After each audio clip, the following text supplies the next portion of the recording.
हिंदुस्तान दुनिया का सबसे अमीर देश रहा है। एक समय में भारत पूरी दुनिया की जीडीपी में सबसे ज़्यादा कंट्रीब्यूट करता था।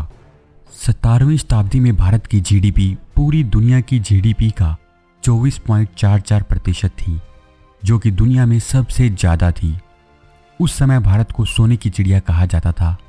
एक बार एक फ्रांसीसी यात्री फ्रांसिस बर्नियर ने कहा था, ऐसा लगता है मानो दुनिया के हर कोने से सोना और चांदी हिंदुस्तान में आ गए हैं। हालांकि इससे बहुत समय पहले 1000 एडी में ही भारत पूरी दुनिया में सबसे अमीर था। भारत की अमीरी का आलम यह था कि भारत का शेयर दुनिया की जीडीपी का 28.9% था। समय बीतने के साथ साथ भारत को विदेशी ताकतें लूटकर खुद को अमीर बनाती रही। भारत के अमीर राजाओं की बहुत सी कहानियां इतिहास में प्रसिद्ध हैं। शान शौकत के मामले में भारत के राजा रोम, मिस्र और ब्रिटेन के राजाओं को भी मार देते थे। फिर चाहे वो सोने चांदी और हीरे जवाहरात के महंगे आभूषणों की बात हो या फिर सबसे महंगी गाड़ियों की, अमीरी दिखाने के मामले में भारत के ये राजा किसी से कम नहीं थे। आज के इस वीडियो में हम आपको भारत के एक ऐसे ही राजा जयसिंह प्रभाकर के बारे में बताने जा रहे हैं। अलवर के इस महाराजा ने लग्जरी कार बनाने वाली कंपनी रोल्स रॉयस को ऐसा सबक सिखाया था कि वो कार कंपनी अपने घुटनों पर आ गई थी। लेकिन ऐसा क्या हुआ था महाराजा जयसिंह और दुनिया की सबसे महंगी कार बनाने वाली एक कंपनी के बीच? आइए जानते हैं रोल्स रॉयस और इंडियन किंग जयसिंह की पूरी स्टोरी। बात सन 1920 की है। भारत पर अंग्रेजी हुकूमत थी। राजा महाराजा और अमीर लोग अंग्रेजी हुकूमत में ज़्यादा परेशान नहीं थे, लेकिन गरीब किसान और मजदूर रोजाना अंग्रेजों के जुल्मों का सामना कर रहे थे। ऐसे समय में महाराजा जयसिंह लंदन में अपना समय बिता रहे थे। लंदन वो शहर था जहां उन्हें ज़्यादा लोग नहीं जानते थे। भारत में उनकी शान शौकत बहुत ज़्यादा थी और उनकी सवारी बड़ी धूमधाम से निकला करती थी। लेकिन लंदन शहर में वो किसी आम शहरी की तरह से ही अपना जीवन जी रहे थे। उन्हें सादे लिबास में देखकर कोई भी नहीं बता सकता था कि वो भारत के बड़े महाराजा हैं, क्योंकि उनके साथ ना तो नौकर चाकर थे और ना ही उन्होंने हीरे जवाहरात से जड़ी कोई शाही पोशाक पहनी थी। एक दिन लंदन में घूमते हुए वो रोल्स रॉयस के शोरूम में पहुंच गए। वो लंदन जैसे बड़े शहर में सादे लिबास में घूम जरूर रहे थे, लेकिन गाड़ियों को लेकर उनका मोह अभी कम नहीं हुआ था। इसीलिए रोल्स रॉयस के शोरूम को देखकर उनसे रुका नहीं गया और वो शोरूम में दाखिल हो गए। फिर क्या था, जयसिंह अपनी पसंदीदा रोल्स रॉयस को खरीदने की तैयारी करने लगे। पर अभी कुछ ऐसा होने वाला था जिसके बारे में किसी ने सोचा नहीं था। महाराजा जयसिंह ने वहां खड़ी गाड़ियों में से अपनी पसंदीदा गाड़ी को चुन लिया था, लेकिन अब वो उस गाड़ी के बारे में और ज़्यादा जानकारी लेना चाहते थे। इसीलिए उन्होंने उस गाड़ी के पास खड़े एक सेल्समैन से उस गाड़ी के बारे में पूछा। वो सेल्समैन थोड़ा परेशान हुआ और उसने जयसिंह को बड़े गुस्से से देखा, क्योंकि जयसिंह बिल्कुल सादे लिबास में थे और रंग रूप से पता चल रहा था कि वो एक भारतीय हैं। ऐसे में उस सेल्समैन के दिमाग में आया कि वो कोई गरीब भारतीय हैं जिसे शायद रोल्स रॉयस की कीमत के बारे में अंदाज़ा ही नहीं है। इसके बाद उस सेल्समैन ने वही किया जो उससे उपेक्षा की जा सकती थी। उसने राजा जयसिंह को उस कार के बारे में कुछ नहीं बताया और उन्हें सीधा शोरूम से बाहर का रास्ता दिखा दिया। उस सेल्समैन ने यह जानने की कोशिश बिल्कुल नहीं की कि वो आदमी जो उस रोल्स रॉयस को खरीदना चाहता है वो आखिर है कौन। पर अनजाने में उसने राजा जयसिंह की बेइज्जती कर दी थी।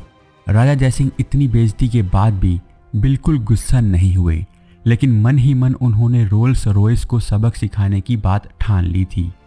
महाराजा जयसिंह बड़े ही शांतमय तरीके से उस शोरूम से बाहर निकल गए और अपने होटल की ओर बढ़ने लगे। उन्होंने सोच लिया था कि वो अपने अपमान का बदला अपमान से ही लेंगे। होटल पहुंचने के बाद उन्होंने साधारण कपड़े उतार दिए और शाही लिबास में आ गए। उन्होंने उस शोरूम में खबर भिजवाई कि अलवर के महाराजा वहां गाड़ी खरीदने आ रहे हैं। महाराजा के सेवकों ने जैसे ही बताया कि अलवर के महाराजा गाड़ी खरीदने आ रहे हैं, शोरूम वाले उनके स्वागत की तैयारी करने लगे। महाराजा के स्वागत में शोरूम में लाल रंग की कालीन बिछा दी गई। शोरूम के सभी एम्प्लॉइज महाराजा के स्वागत में खड़े हो गए। जिस एम्प्लॉय ने महाराजा का मजाक उड़ाया था और उन्हें बाहर का रास्ता दिखा दिया था, महाराजा की शानो शौकत को देखकर उसकी आंखें फटी की फटी रह गई।